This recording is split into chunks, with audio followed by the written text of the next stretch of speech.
"Gentlemen, let's start with the actors who defined your films," said Elaine, her voice soft but confident. "Who was key in shaping your vision?"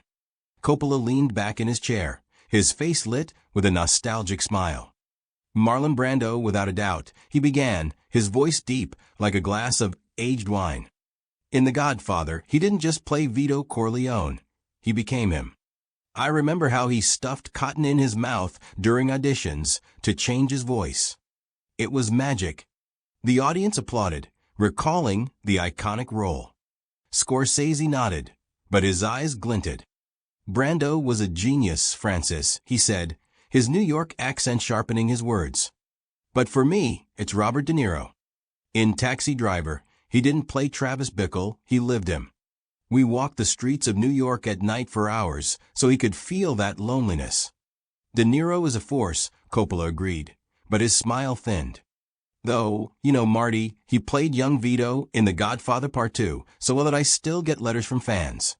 He took Brando and added something of his own." Scorsese frowned slightly, twirling a pen in his hands. "That's true, but let's be honest, Francis. De Niro was great in your film because I already warmed him up in Mean Streets. You got an actor I polished." The audience chuckled quietly, taking it as a jest, but Coppola narrowed his eyes. "Warmed him up?" he repeated, his voice quieter but sharper. "Marty, I gave De Niro a role that made him an icon. You were shooting him in small street dramas, while I gave him an epic saga." Scorsese leaned forward, his glasses catching the spotlight. "Small street dramas?" he echoed, his voice trembling with indignation. "Mean Streets changed cinema, Francis. While you were battling studios for your epic sagas, I was creating a new style, raw, real." The audience froze, sensing the air thicken. Elaine tried to intervene. "Gentlemen, let's return to actors. Perhaps we can discuss modern stars?" But Coppola ignored her, his gaze locked on Scorsese. "Real?" he snapped, his beard quivering slightly. "You call your films real, but lately you've been shooting for Netflix, Marty. Where's the authenticity when algorithms decide what gets shown?" Scorsese jumped to his feet, his chair scraping sharply. "Don't you dare throw Netflix in my face," he barked, slamming his fist on the table. "I fight for cinema every day while you hide in your vineyard, posing as a prophet." The audience gasped. Coppola rose slowly, his face flushed, but his voice remained icy. "You call me a recluse?" he said, his eyes flashing with pain and anger. "I risked everything for Megalopolis, while you just dance to the tune of corporations. Your Megalopolis is your ego, Francis." Scorsese shot back. "You spent $120 million to prove you can still make films.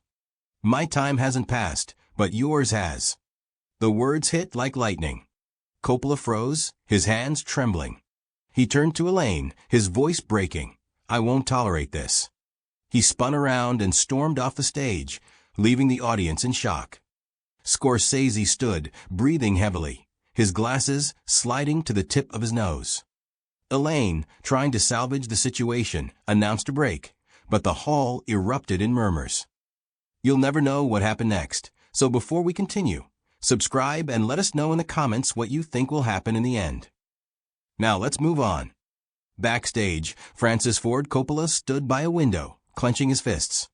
The lights of Los Angeles flickered, but his gaze was cold. His assistant Leah, in a simple black dress, touched his shoulder. "Francis, the hall's exploding. They want both of you," she said, her voice soft but urgent.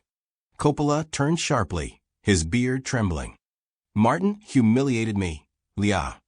I'm not going back for him to finish me off in front of everyone." Leah sighed, but her eyes sparked.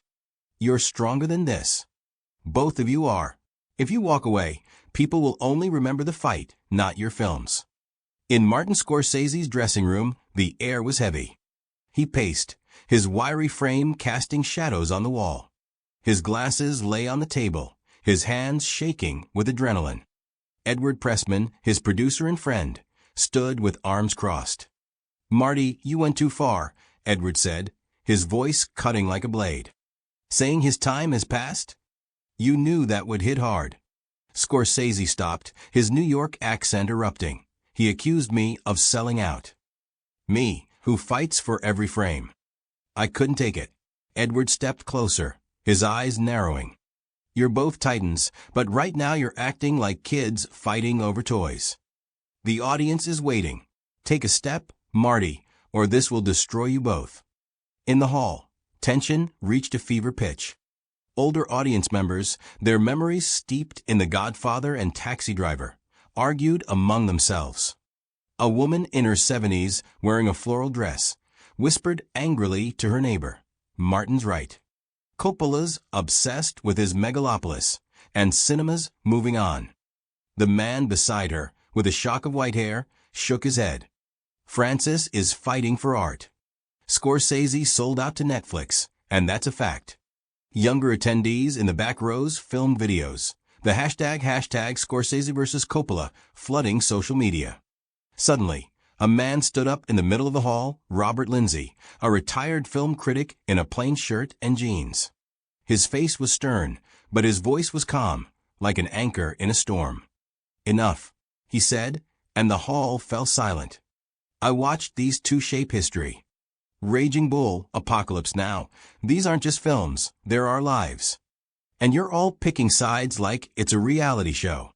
The audience exchanged glances. Robert continued, his voice gaining strength. They're fighting because they care. But if we just record this on our phones and spread gossip, we're betraying everything they've given us. Give them a chance to fix this. Some clapped, others sat in thoughtful silence. Elaine, hearing the speech, stepped onto the stage. Mr. Lindsay, thank you, she said, her voice trembling but steady. We ask everyone to stay. We're trying to bring our guests back. Backstage, Robert's words reached Coppola through an open door. He stood, gripping the windowsill, his anger slowly melting. Leah noticed the shift in his eyes. He's right, Francis, she said softly. You and Martin are bigger than this fight. In Scorsese's dressing room, he paused, hearing the applause from the hall. Edward nodded. They want you, Marty. Not the fight, but you. Go talk to him. Scorsese put on his glasses, his face tense but resolute. He left the dressing room and headed to where Coppola was. Leah, seeing him, quietly stepped back. The two directors faced each other, the air between them humming like before a storm. Francis, Scorsese began, his voice hoarse but sincere. I went too far. I shouldn't have said your time was over. Coppola looked at him, his eyes cold but flickering with pain. You knew how that would hit, Marty, he replied quietly. But I went too far too, calling you a corporate lackey. That was low. They stood in silence, eyes locked. Outside, the city hummed, and the murmurs in the hall grew louder. Scorsese sighed. We both love cinema, Francis. Maybe we're just scared of where it's going? Coppola nodded, his beard twitching slightly. Maybe so, but I don't want us to be remembered for this fight. Elaine, meanwhile, returned to the stage, her voice ringing through the microphone. Ladies and gentlemen, we ask for a bit more patience. We hope. She didn't finish. The backstage doors opened, and Coppola and Scorsese walked out together. The hall erupted in applause, some standing. Both directors looked weary, but their eyes burned with resolve. They sat, exchanging brief glances, and Scorsese spoke first. Francis and I sorted some things out, he said, his voice soft but firm. We don't always agree, but we're here for cinema. And for you. Coppola nodded, his voice deep and warm. We both made mistakes, but we want to continue. Not to fight, but to talk about what we love. Elaine, exhaling with relief, smiled. Thank you, gentlemen. So, shall we return to actors? Who among today's stars inspires you? The audience laughed, the tension dissolving. Coppola spoke of Adam Driver, Scorsese of Leonardo DiCaprio. But their words carried a new respect for each other. So, gentlemen, she said, who among today's actors inspires you? Scorsese, his wiry frame relaxed, adjusted his glasses. Leonardo DiCaprio, he replied, his New York accent warm. In Killers of the Flower Moon, he didn't just act, he dissolved into the role. He's an actor who takes risks, like we did back then. Coppola nodded, his gray beard twitching with a faint smile. Adam Driver, he said, his voice deep, like aged wine. In Megalopolis, he brought something intangible. He's not afraid to be vulnerable, and that's rare. The audience applauded, sensing the directors, despite their recent clash, finding common ground. But backstage, Leah, Coppola's assistant, and Edward Pressman, Scorsese's producer, exchanged glances. They knew social media was ablaze with clips of the argument, and headlines like Scorsese versus Coppola, end of a friendship, were multiplying by the minute. Would this reconciliation withstand the world's pressure? Elaine steered the conversation to the future of cinema. She asked whether AI and streaming could coexist with art. Coppola spoke first, his eyes blazing. Cinema is the human soul, he said. AI can assist, but it'll never replace a director who breaks to tell story. I nearly lost everything on Apocalypse Now. That's not an algorithm, that's life. Scorsese nodded, his gaze thoughtful. Francis is right, but we can't ignore change, he said. Streaming gives a chance to young filmmakers studios overlook. I made The Irishman for Netflix because no one else would give me $160 million. That's reality. The audience listened, feeling their words were not just answers, but a dialogue between two men trying to understand each other despite the pain. Suddenly, a hand rose from the crowd. It was Robert Lindsay, the retired critic whose earlier speech had calmed the room. Elaine nodded to him. Mr. Coppola, Mr. Scorsese, Robert began, his voice steady but piercing. I grew up on your films. You showed me cinema isn't just entertainment, but a way to understand the world. Today you fought, but you came back. What do you want us, your audience, to take from this? The hall fell silent. Coppola and Scorsese looked at each other, their eyes meeting for the first time that evening, without hostility.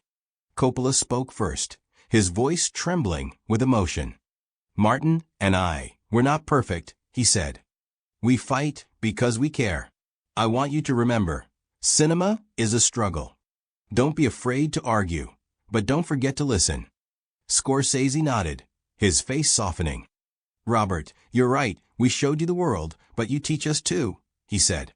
Today, I forgot Francis is my ally, not my enemy. I want you to take our passion, but not our anger. The hall erupted in applause. Some wiped tears, older audience members recalling how these directors' films shaped their lives, while younger ones felt they'd witnessed history. Elaine, barely holding back emotion, closed the interview. Thank you both, she said. You reminded us why we love cinema. Coppola and Scorsese stood, shaking hands, not for show, but genuinely. The audience gave a standing ovation, and even the most skeptical felt warmth in their chests. But as the spotlights dimmed and the crowd began to disperse, the directors lingered backstage. Marty, Coppola said quietly, standing by the exit, we almost ruined everything. Scorsese sighed, his glasses glinting in the half-light. Yeah, Francis. But maybe we showed them even titans can mess up? They shared a fragile but real smile. Leah and Edward, standing aside, exhaled in relief.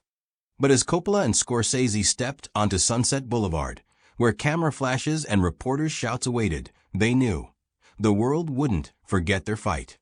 Social media buzzed, articles multiplied, but comments began to shift, voices of those who saw their reconciliation, who believed their words about struggle and listening could change something. The next day, Robert Lindsay, sitting in his small Pasadena apartment, wrote a column for a local blog. Scorsese and Coppola fought, but they came back, he wrote. They reminded us cinema isn't just frames, but dialogue. Maybe we'll all start listening a bit better. The column went viral, and though it didn't drown out the noise, it offered hope. Coppola returned to his vineyard, Scorsese to New York. They didn't call each other, but each, watching their old reels, thought of that night. The fight left scars, but their words on stage planted a seed, not of grand revolution, but of quiet change. And in the hearts of the audience, leaving the arc light that night, a belief lingered. If even titans can find common ground, maybe we can too.